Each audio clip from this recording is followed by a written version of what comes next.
Russia Ukraine போர்ல முதல் முறையா உக்ரைன் தன்னோட மிகப்பெரிய ஆபரேஷனை நடத்தியிருக்காங்க. ரொம்பவே ஸ்மார்ட்டா ஒரு ட்ரக்ல ட்ரோன்ஸ் அனுப்பிச்சு ரஷ்யாவுக்கு மிகப்பெரிய சேதத்தை ஏற்படுத்தியிருக்காங்க. இதுக்கு பதிலடியா ரஷ்யா தன்னுடைய சக்தி வாய்ந்த ஆயுதத்தை கையில் எடுத்திருக்கிறாங்க. உக்ரைன் இந்த ஆபரேஷன் எப்படி நடத்தினாங்க, ரஷ்யா இதுக்கு கவுண்டர் பண்ண என்ன பண்றாங்கன்னு ஷார்ட்டா பார்க்கலாம்.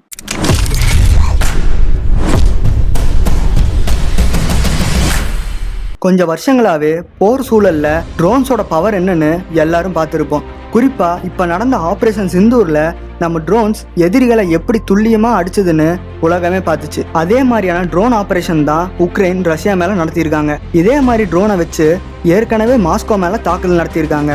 பட் இது அதை விட ரொம்பவே பிரில்லியண்டா 1.5 வருஷம் இதுக்குன்னே டைம் எடுத்து ஸ்கெட்ச் போட்டிருக்காங்க உக்ரைன். இந்த ஆபரேஷனுக்கு பேர் தான் ஸ்பைடர் வெப். ரஷ்யாவுக்கு மிகப்பெரிய சேதத்தை கொடுக்கணும்னு நினைச்ச உக்ரைன் ரஷ்யாவுடைய குறிப்பிட்ட ஏர்பேஸை அடிக்கணும்னு நினைக்கிறாங்க. இதுக்கு அவங்க சூஸ் பண்ணது FPV ட்ரோன்ஸ், அதாவது ஃபர்ஸ்ட் பர்சன் வியூ ட்ரோன். ரஷ்யாவுடைய ஏர் டிஃபென்ஸ் சிஸ்டம் பத்தி நல்லா தெரிஞ்ச உக்ரைன் எப்பவும் போல வானத்துல ட்ரோன்ஸ் அனுப்புனா அதை ரஷ்யா ஈஸியா தடுத்துருவாங்க.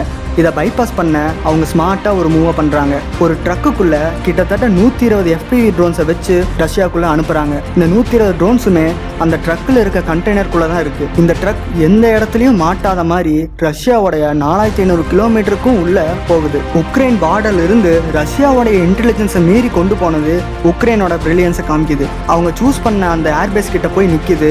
அப்போ உக்ரைன்ல இருந்து ஆப்ரேட் பண்ணப்பட்ட அந்த ட்ரோன்ஸ் ஒன்னா வெளியே வருது. அந்த ஏர்பேஸ்ல இருந்து ரஷ்யாவுடைய ஸ்ட்ராட்டஜிக் பாம்பர்ஸ் சொல்லக்கூடிய சக்தி வாய்ந்த போர் விமானங்களான Tu-95, Tu-22, M3 அப்புறம் AU-15 மாதிரியான பாம்பர்ஸை துல்லியமா தாக்குதல் நடத்தி அழிக்குது. இந்த விமானங்கள்னால குறிப்பா க்ரூஸ் மிசைல்ஸ் அப்புறம் நியூக்ளியர் மிசைல்ஸ் வச்சும் ஏவ முடியும். அந்த அளவுக்கு மிக முக்கியமான பாம்பர்ஸ் இது. வெறும் $46,800 இருக்கக்கூடிய அந்த ட்ரோன்ஸ் ரஷ்யாவுக்கு கிட்டத்தட்ட $7 பில்லியன், அதாவது 60,000 கோடிக்கும் மேல சேதத்தை ஏற்படுத்தி இருக்கு. இதுக்கு ரொம்பவே கடுப்பான புட்டின் தன்னுடைய ரொம்பவே பவர்ஃபுல் மிசைலான அன்ஸ்டாப்பபிள்னு சொல்லக்கூடிய ஒர்ஷ்னிக்கை கையில் எடுத்திருக்காங்க. இது ஒரு இன்டர் கான்டினென்டல் பேலிஸ்டிக் மிசைல், கண்டம் விட்டு கண்டம் தாவும் ஏவுகணை. இந்த மிசைல் சவுண்டை விட 10 மடங்கு அதிகமா டிராவல் பண்ணும். ஒரு செகண்டுக்கு 3 கிலோமீட்டர். ரஷ்யா மட்டும் அதை லான்ச் பண்ணாங்கன்னா 5500 கிலோமீட்டருக்குள்ள இருக்க எந்த டார்கெட்டையும் அவங்களால அடிக்க முடியும். இந்த மிசைல்ஸ் தாக்கும் போது உருவாகிற ஹீட் கிட்டத்தட்ட 4000 டிகிரி செல்சியஸ் சூரியனோட நிலப்பரப்புக்கு ஈக்குவலா ஹீட்டை ப்ரொடியூஸ் பண்ணணும்னு சொல்றாங்க.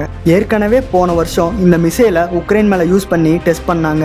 உக்ரைனோட எந்த ஏர் டிஃபென்ஸ் சிஸ்டம்னாலையும் தடுக்க முடியல. இந்த மிசைல்ஸ்ல அணு ஆயுதத்தையும் பொருத்த முடியும். ரஷ்யா இதை யூஸ் பண்ணா இந்த போர் இன்னும் பெருசா வெடிக்கும். உலக போரா மாற கூட சான்ஸ் இருக்கு.